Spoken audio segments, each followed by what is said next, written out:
Folks, Alex Creel here. Well, it's been a long time since I made a video, and this will be fun doing this one. This is about the U.S. presidential election, so it's Friday now after the election. Still a little bit of voting coming in, but I wanted to make this video to explain really what happened in 2024, and that gives you quite a lot of questions about 2020.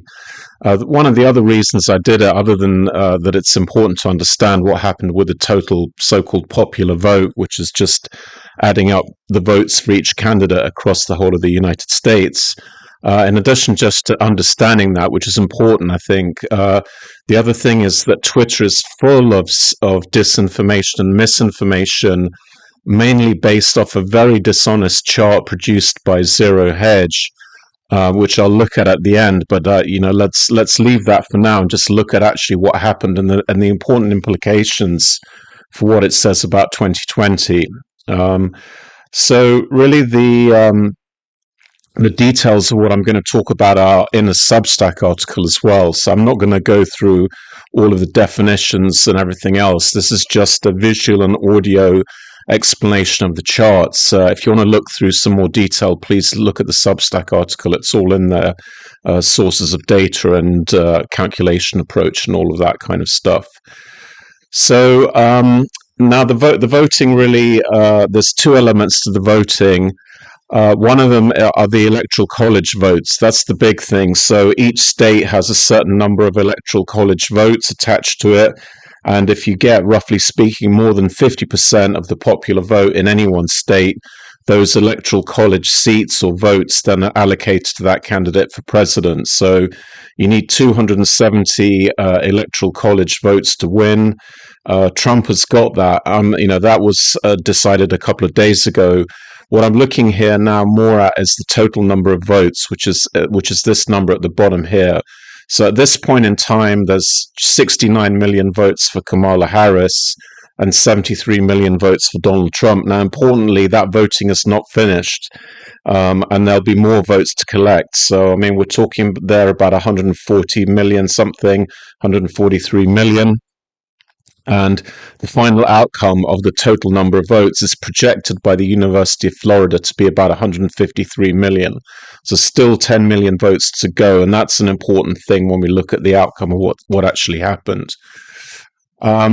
This is the main chart. It looks a bit busy. Don't worry about that. I'll explain the different pieces to it. So the first thing to understand is in 2016, you get this very odd result where you got more votes for the Democrat candidate, which was Hillary Clinton then, around about 65 million. You get more votes across the US, which is the so-called popular vote, than you get for the Republican candidate, Donald Trump. But Donald Trump still gets enough seats in the Electoral College to win. And the reason for that, in a nutshell, is because the Democrats tend to have very highly concentrated support in California, New York State, which are two states with very high number of people there. They're both quite populous. And once you get over 50% of the votes in any one state, any additional votes you get don't actually change. They don't actually add any more electoral college votes. So it's impossible to get like a lot of votes in California, and then the votes above 50% don't really influence the outcome for the electoral college and therefore the outcome for the presidential post. So, I hope that makes sense. But I think the important point from 2016 is this is a very quirky result of this system in the US, that you can have this outcome. But that's what it is. And the big question now, as I said, is not so much 2024, which we'll get to, but I think it provides 2024 provides perspective now for what happened in 2020. Now, what happened in 2020 is you get a massive increase in voter turnout, apparently. So there's overall, we'll look at this 21.7 million more votes in 2020. And those were roughly allocated 15 million more votes to the Democrat candidate. So that was from Clinton to Biden, and 11 million more for the Republican candidate, which was Trump to Trump. Now, the big thing is what happened in 2024. And you can see, there's been a lot of misinformation about, tens of millions of votes missing. That's not true. I think there'll be a reduction, looks like about 8.5 million votes for Kamala Harris, reduced from the Biden number. And at the same time, the Republican Trump vote actually went up. So what you're seeing here, the big picture here is you're seeing is about half of this gain between 2016 and 2020 is being reversed. And if you sort of step back and you look at this pattern, it looks kind of weird on the Democrat side. The Republican side is more easier to explain. You've got an upward trend that keeps going, but here you've got this big reversal from 2020. And I want to really put that sort of 21.7 million additional ballots in 2020 into perspective. This is the move in the total number of ballots between elections, and the projection at the moment is to have about 5.5 million ballots less in 2024 than in 2020. And that's significant because the population numbers keep going up every year, sort of thing, and you would expect, all things being equal, a little bit increase in the number of ballots, but 2024 is going to be reduced compared to 2020. And here is that 21.7 million figure that I mentioned, the increase between 2016 and 2020. It's way outside any historic range or average. So if you just take the simple average change in the total number of votes from 1960, you get about 5 odd million on average increase between elections. So you can see 21 million compared to 5 million is enormous. Even if you deduct out the negative falls and only count increases, you still end up at about 7 million being the average increase. So, any mathematician will tell you when something is way outside a historic range, that is a red flag. And to me, this was kind of mind-blowing, this increase. And the important thing about the increase is it reverses in 2024. And that makes it even more suspect. The original projections were to be flat for 2024, but it looks like now the updated projection is to have a 5.5 million reduction in the total votes compared to 2020. Now, 5.5 million is a lot of votes when you're talking about the system that you have in America, where you have to win states. You've got to remember that in 2020, some of these states like Georgia were, wafer thin margins, 100,000 here or there.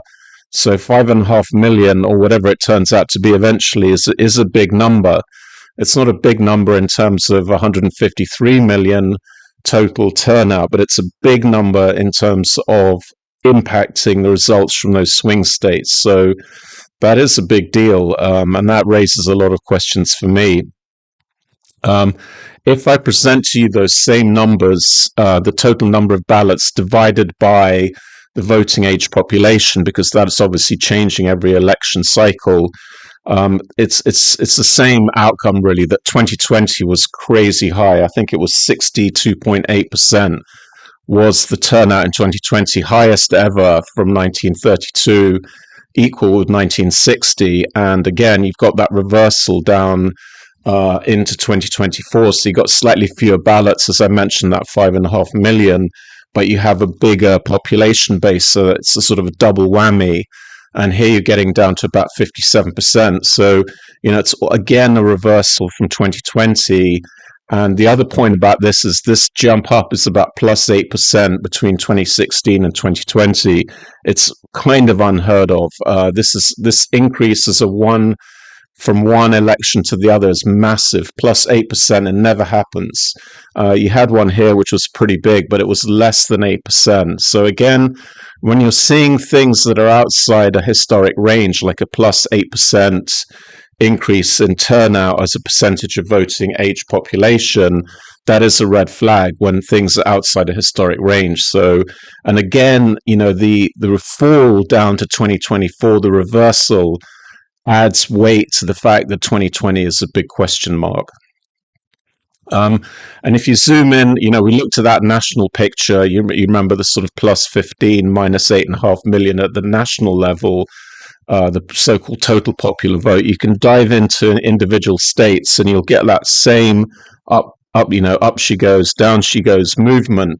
And this is an example in Ohio where actually 70%, just over 70% of the 2020 gains were then given up back into 2024. Now, there's a lot of reasons for that, which we'll go into. And of course, the Democrat side are claiming, poor campaigning, poor comms, silly electorate, don't understand, so on and so forth. But there's like a valid case, like, was this genuine? Because if some of this increase, which was way outside the historical range, was not genuine, and you saw that disappear effectively into 2024, well, again, that raises a lot of questions about 2020. At the time, if you remember, the questions were all about this sudden jump. This is Wisconsin. I'm not going to repeat all this because we knew all this back at the time. But for me, what I wanted to say today is that I didn't realize in 2020 the context, which is the massive increase in total votes, the 21.7 million. That was the context for all this stuff going on. And, that context is actually, for me, a bigger red flag than even this. This is a lot of questions from this, of course. But the context of a 21.7 million increase in total votes, when over history, you never really see much more than a 7 million vote increase between elections, to have it so far outside the historic range is a massive question. And as I said, 2024, seeing that number go down again adds fuel to the fire. So that is the big take home from the 2024 numbers. What happens next, I want to go into a little bit. So it's a clear win on the presidency, and there's other results coming in. There's a win then also on the popular vote, but now we get into the issues of who's really running the United States and the importance of politics in general, which I want to talk about. One important statistic is that the sort of seat of government in Washington is absolutely dominated in the District of Columbia by leftists, and you have over 90% of the people in the District of Columbia voting for the left. So the whole government bureaucracy, or a large chunk of the government bureaucracy, is going to be sort of anti-Republican. They're going to be leftist, big government, diversity, equity, and inclusion, all of that stuff. So that's a big headache from the beginning. Before leaving the numbers also on the election, I'm going to look at another headache issue here for the new presidency.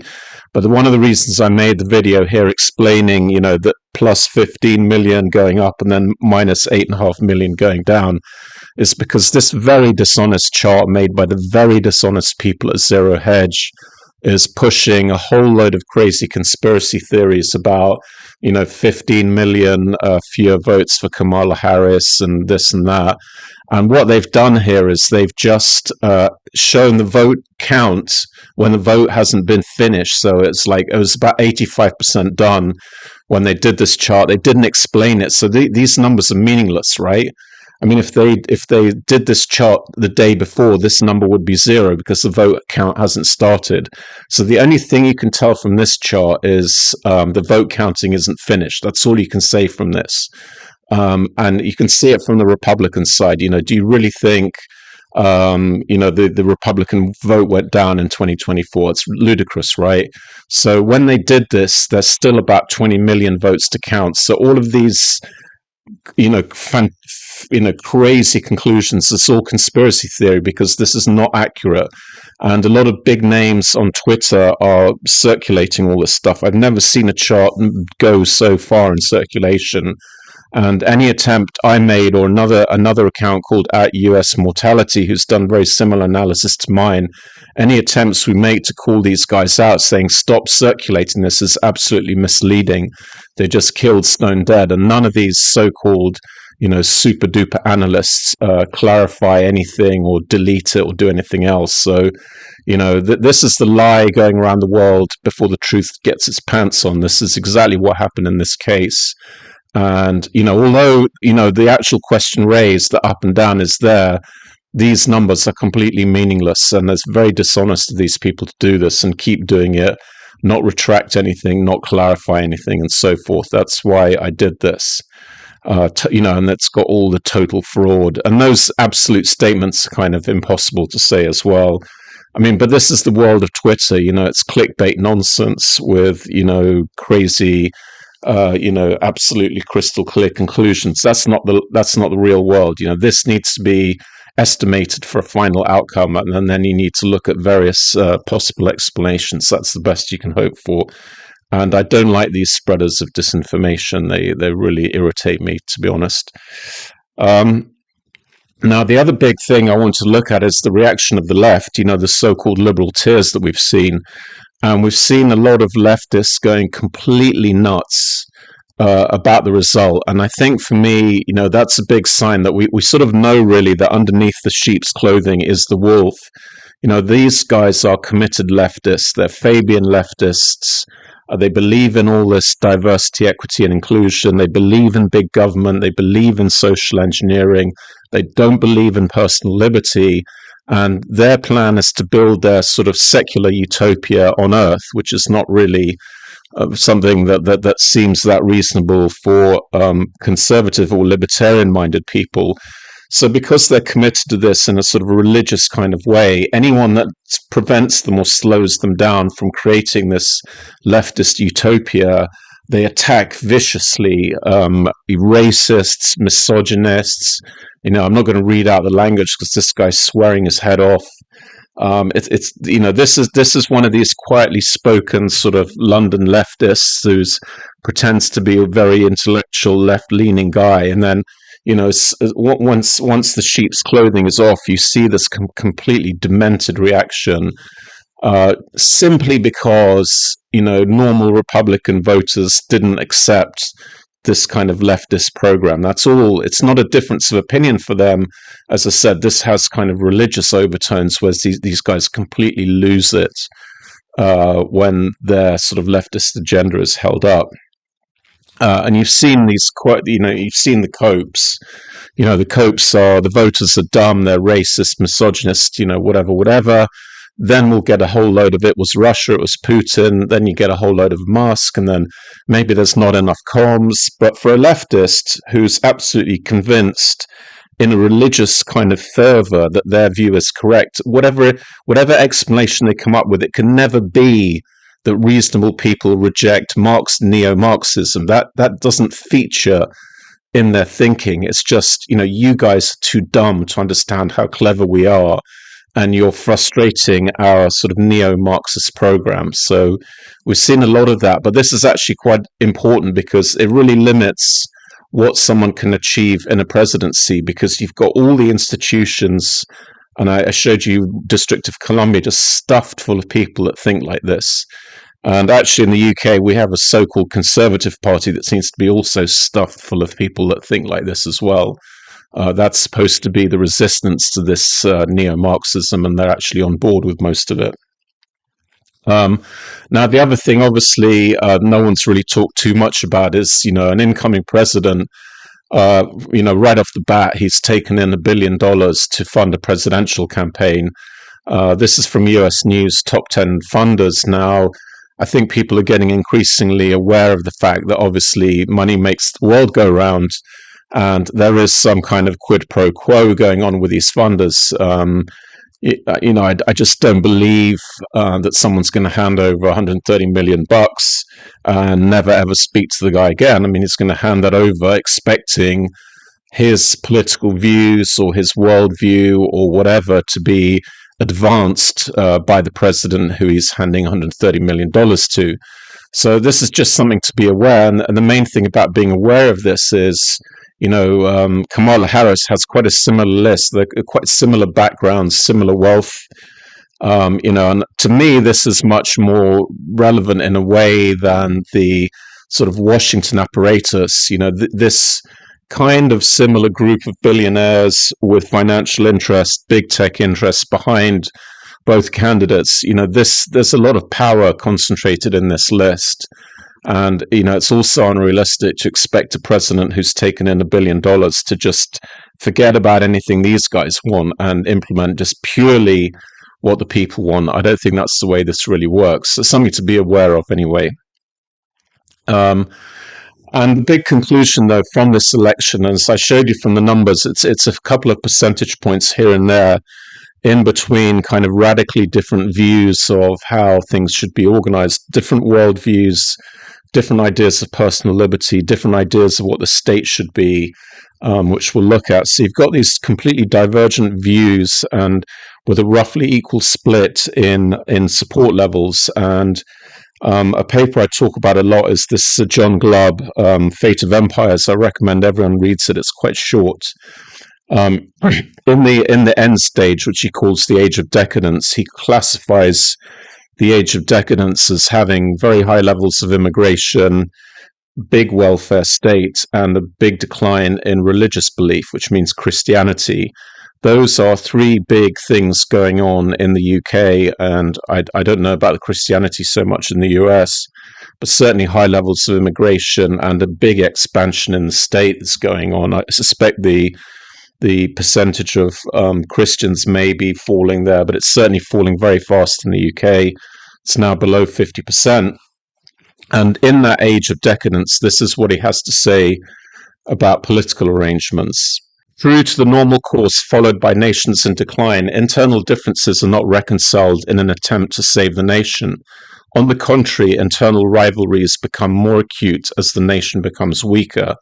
Now, certainly the US and the UK are facing a very significant internal rivalries because these kind of neo-Marxist ideas are absolutely not compatible with traditional sort of conservative liberal foundations of Western democracies, and those internal rivalries are very, very bitter, and they're not going to go away anytime soon. And I said a big problem is the level of support is sort of 50-50. And if you look at areas like bureaucracy and those District of Columbia numbers, that group of people is really on the left side of that equation, and that is a big problem.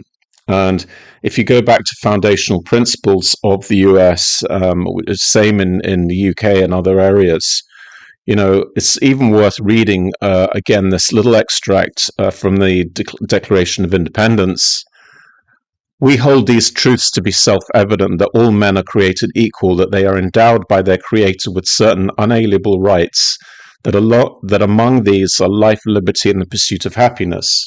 Now, the left, the neo-Marxists, don't believe, for a starter, they don't believe in the Creator. They're atheists or agnostic at best. And therefore they believe that rights really are derived from a group of people sitting in a room somewhere putting their hands up or not putting their hands up.